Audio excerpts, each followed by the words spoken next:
Hello and welcome to Lovneesh sir की class. आज की शिक्षा निदेशालय राष्ट्रीय राजधानी क्षेत्र दिल्ली की वर्कशीट नंबर 31 जो कि कक्षा 8वीं के विद्यार्थियों के लिए है। यह ली गई है सामाजिक विज्ञान के इतिहास विषय से और इसमें जिस पाठ को हम समझ रहे हैं वह है राष्ट्रीय आंदोलन का संगठन 1870 के दशक से 1947 तक। तो जैसा कि आपको पता है कि पिछली वर्कशीट से हमने इस पाठ को शुरुआत किया है, उसके बारे में राष्ट्रीय आंदोलन के बारे में, राष्ट्रवाद के बारे में थोड़ा कुछ जाना भी है। आज इसमें कुछ और जानकारी हमें सीखने को मिलेगी। तो चलिए शुरुआत करते हैं मेरे साथ और समझने की कोशिश करते हैं। उभरता हुआ राष्ट्र अपने पहले 20 सालों 1885 से 1905 में कांग्रेस अपने उद्देश्य और तरीकों के लिहाज से मध्यम मार्गी पार्टी थी। मध्यम मार्गी का मतलब होता है कि जो बीच का रास्ता अपनाने वाली। उन्हें लगता था कि अंग्रेज स्वतंत्रता और न्याय के आदर्शों का सम्मान करते हैं, इसलिए वे भारत की न्यायोचित मांगों को मान लेंगे। तो देखिए अपने पहले 20 सालों में जब से कांग्रेस बनी 1885 में और 1885 से 1905 तक कांग्रेस अपने उद्देश्य और तरीकों के लिहाज से, यानी जिस तरीके के उसके तरीके थे, काम करने के तरीके थे, जो उनका उद्देश्य था, वो एक मध्यम मार्गी पार्टी के रूप में उभर रही थी, क्योंकि उन्हें लगता था कि अंग्रेज जो हैं बहुत सही हैं और स्वतंत्रता और न्याय के आदर्शों का सम्मान करते हैं और जो भी भारत की न्यायोचित मांग होंगी वो उसको शायद मान लेंगे। अब उनकी प्रमुख मांगों में आखिर था क्या? उनकी राजनीतिक मांगें थीं विधान परिषदों में भारतीयों को ज्यादा जगह, परिषदों को ज्यादा अधिकार, जिन प्रांतों में परिषदें नहीं हैं वहां परिषदों का गठन, सिविल सेवा परीक्षा लंदन के साथ साथ भारत में भी कराए जाने की मांग, क्योंकि उन्हें लगता था कि भारतीयों को भी उच्च पद पर सेवा करने का एक अवसर मिलना चाहिए।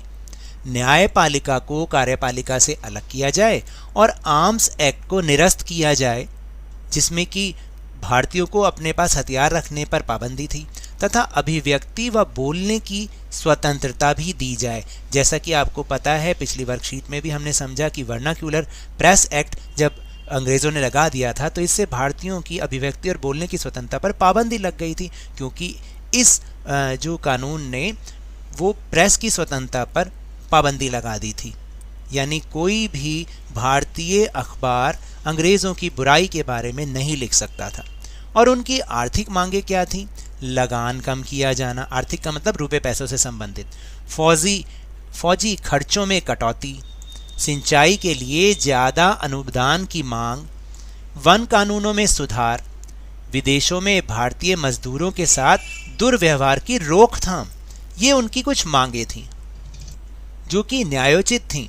उनका उद्देश्य देश की स्वतंत्रता न होकर शासन प्रशासन में सुधार तक ही सीमित था। यानी शुरुआती वर्षों में तो कांग्रेस का उद्देश्य स्वतंत्रता नहीं था, बल्कि उनका ये उद्देश्य था कि जो अंग्रेजों का शासन प्रशासन है उसमें सुधार आना चाहिए।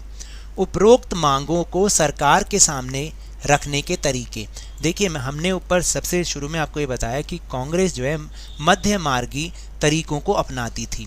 आखिर ये मध्य मार्गी तरीके क्या थे? तो देखते हैं एक बार मध्य मार्गी कांग्रेस के तरीके। आवेदनों प्रतिवेदनों द्वारा सरकार के पास अपनी बात पहुंचाना, यानी पत्र लिखकर या आवेदन लिखकर किसी भी जरिए लिखित रूप में सरकार के पास अपनी बातों को पहुंचाना। फिर जनमत निर्माण के लिए प्रतिनिधियों द्वारा प्रयास, यानी जनमत निर्माण करवाने के लिए कि भाई लोगों की इच्छा पूछी जाए तो प्रतिनिधियों द्वारा, जो जनता के प्रतिनिधि यानी कि नेता, उनके द्वारा प्रयास किया जाता था। भाषणों में अंग्रेजी सरकार के कानून की निंदा करके, यानी केवल भाषणों में अंग्रेजी सरकार की कानून की निंदा की जाती थी और कोई तरीका भी अपनाया नहीं जाता था। फिर अखबार के द्वारा अखबार में ये निकालना कि किस तरह से अंग्रेज़ी सरकार जो है गलत कर रही है, उसे ठीक करना चाहिए। या लेखों के द्वारा बहुत सारे नेताओं ने अपने अपने लेख लिखे ताकि अंग्रेज़ी सरकार को पता चले कि वो क्या गलत कर रहे हैं और क्या सही कर रहे हैं।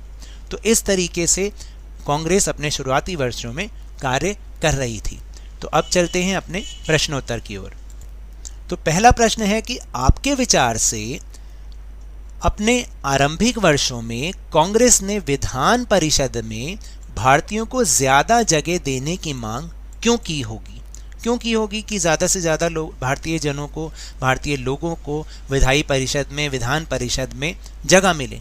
तो इसका उत्तर देखिए, ये हो सकता है कि मेरे विचार से अपने आरंभिक वर्षों में कांग्रेस ने विधान परिषद में भारतीयों को ज्यादा जगह देने की मांग इसलिए की होगी कि इससे उन्हें लगता था कि वे अपनी मांगे बेहतर ढंग से उनके सामने रख पाएंगे और उन्हें सुझाव भी दे पाएंगे। जहां उन्हें लगता था कि अंग्रेज सरकार गलत कर रही है तो उन्हें वो सुझाव भी दे पाएंगे।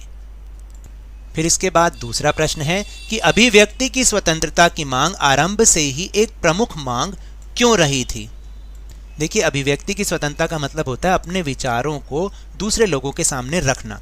तो अभिव्यक्ति की स्वतंत्रता की मांग आरंभ से ही एक प्रमुख मांग इसलिए थी क्योंकि अभिव्यक्ति की स्वतंत्रता के कारण ही कांग्रेस और दूसरे अन्य नेता अपने विचारों को अंग्रेजों के सामने तथा जनता के सामने रख सकते थे, परंतु अंग्रेजी सरकार ने इस पर प्रतिबंध लगाकर उनकी इस स्वतंत्रता को छीन लिया था।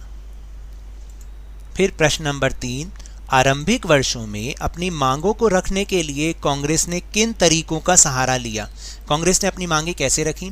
जैसे आवेदनों प्रतिवेदनों द्वारा सरकार के पास अपनी बातें पहुंचाना, यानी लिखित रूप में, भाषणों में अंग्रेजी सरकार के कानूनों की निंदा करना ताकि अंग्रेजी सरकार को पता चल पाए, और अखबार के द्वारा तथा लेखों के द्वारा भी उसने अपनी मांगों को अंग्रेजी सरकार तक पहुंचाया।